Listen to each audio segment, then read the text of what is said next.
लोकसभा निवडणुकीत भारतीय जनता पक्षाला बहुमत मिळाले नाही। भाजपचा रथ 241 जागांवर थांबला। सतत 2 वेळा स्वबळावर बहुमत मिळवणाऱ्या भाजपला आता सहयोगी पक्षांची साथ लागणार आहे। यामुळे नितीश कुमार यांच्या जेडीयू आणि चंद्रबाबू नायडू यांच्या तेलुगू देशम पक्षाला महत्त्व आले आहे। तर सरकार स्थापन होण्यापूर्वीच या दोन्ही पक्षांकडून दबाव तंत्र वापरलं जात आहे। नितीश कुमार यांच्या मंत्र्याने सरळ पंतप्रधान पदाची मागणी केली आहे।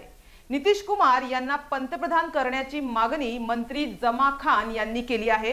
नितीश कुमार यांनी आणि त्यांच्या पक्षातील नेत्यांनी दबाव तंत्र वाढवले आहे। नितीश कुमार सरकारमधील मंत्री जमा खान यांनी थेट पंतप्रधानपदी नितीश कुमार यांना बसवा असे सांगितलं आहे। त्या संदर्भात एनडीए मधील सर्व पक्षांनी एकमताने निर्णय घ्यावा असेही त्यांनी म्हटलं आहे। त्यामुळे मंत्री जमा खान यांच्या मागणीने चर्चेला उधाण आले आहे। चंद्रबाबू नायडू आणि नितीश कुमार यांचे एनडीए आघाडीवर दबाव तंत्र सुरू आहे। दोन्ही गटांना लोकसभा अध्यक्षपद हवा आहे। वाजपेयी सरकारच्या काळात जशी घटक पक्षांना ताकद होती तशी ताकद देण्याची मागणी नितीश कुमार करण्याची शक्यता आहे।